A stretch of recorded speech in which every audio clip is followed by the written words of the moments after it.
BJP का विरोध प्रदर्शन दिल्ली में अरविंद केजरीवाल के घर के बाहर, जहां बीजेपी के अब हाई प्रोफाइल और फायर ब्रांड नेता तेजिंदर सिंह बग्गा पर हुई कार्रवाई को लेकर पार्टी ने जमकर विरोध किया। अब ऐसा लग रहा है कि खुद केजरीवाल की वजह से बग्गा उनको चुनौती देने वाले दिल्ली में इस समय सबसे बड़े बीजेपी के नेता बन गए, जिन्हें देखिए पंजाब पुलिस गिरफ्तार करना चाहती थी, लेकिन बग्गा ने court, Delhi police, Haryana police और अपनी पार्टी यानी बीजेपी के बल पर अरविंद केजरीवाल और भगवंत सिंह मान के इरादों पर फिलहाल पानी फेर दिया है और बीजेपी फिर पहुंच गई है मुख्यमंत्री केजरीवाल के घर के बाहर उन्हें ललकारने। अब केजरीवाल की दिल्ली से लेकर पंजाब की फौज बग्गा को गिरफ्त में करने या दबाव में लाने में नाकामयाब हो गई है लगता है। दिल्ली में तस्वीर का दूसरा केंद्र सोमवार को शाहीन बाग रहा, जहां बीजेपी कंट्रोल्ड एमसीडी के बुलडोजर पहुंचे। आम आदमी पार्टी के अमानतुल्लाह खान को छोड़कर कोई भी बड़ा नेता शायद ही यहां दिखा, जबकि कांग्रेस के कार्यकर्ता बुलडोजर के सामने लेटते नजर आए। अब खास बात यह है कि जहांगीरपुरी में अभी तक केजरीवाल नहीं पहुंचे, मगर उनका इंतजार है। तो ऐसे में सवाल उठता है कि क्या अरविंद केजरीवाल अपेक्षाकृत शाहीन बाग और जहांगीरपुरी के पचड़े से कन्नी काट रहे हैं?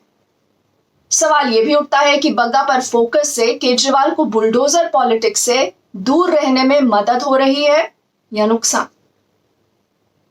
देखिए, बग्गा तो बड़े नेता बन गए, मगर पंजाब पुलिस और केजरीवाल मान की सक्रियता पर खूब चर्चा हो रही है। आम चर्चा में यह भी बात आ रही है कि शायद पंजाब पुलिस ने अपना होमवर्क नहीं किया और बग्गा मामले में जल्दबाजी कर दी और बीजेपी वाले तो इसे ही अतिक्रमण बताकर केजरीवाल को घेरने में लग गए हैं। और लगता है कि बीजेपी ने अब नए सिरे से केजरीवाल पर हमला तेज कर दिया है। यह भी तय है कि बुलडोजर केजरीवाल का दिल्ली में पीछा नहीं छोड़ने वाला। अतिक्रमण हटाने पर कोई कानूनी सवाल भी नहीं खड़े कर सकता अगर सब कुछ कायदे कानून के दायरे में हो।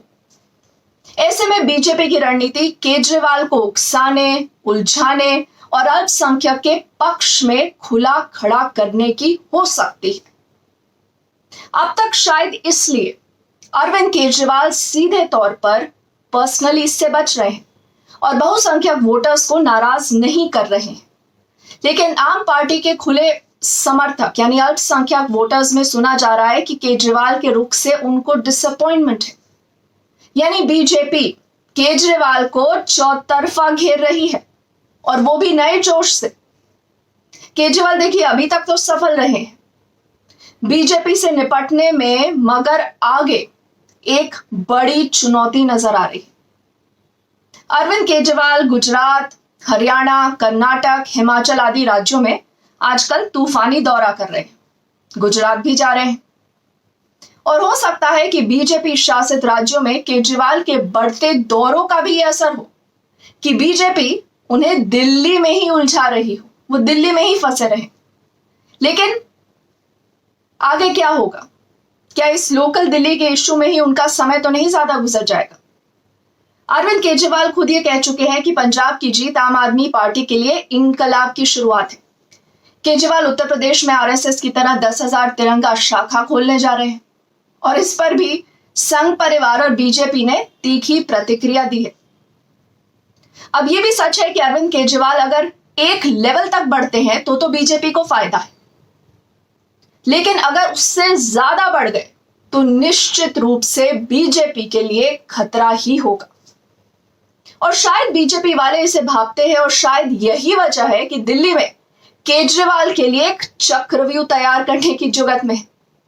अब सुना यह जा रहा है कि यूनिफाइड एमसीडी के चुनाव भी उम्मीद से पहले हो सकते हैं, यानी बीजेपी के लिए केजरीवाल से लोहा लेने या गंभीर चुनौती पेश करने का मौका। फिलहाल यह देखने लायक होगा कि बग्गा, अतिक्रमण, बुलडोजर आदि से अरविंद केजरीवाल कैसे निपटते हैं। हम इस पूरी खबर पर अपनी नजर बनाए रखेंगे। आपसे भी गुजारिश है, अगर आपने अभी तक मेरे YouTube चैनल को सब्सक्राइब नहीं किया है तो जरूर सब्सक्राइब करिएगा न्यूज यू डोंट गेट को। आज के लिए थैंक यू।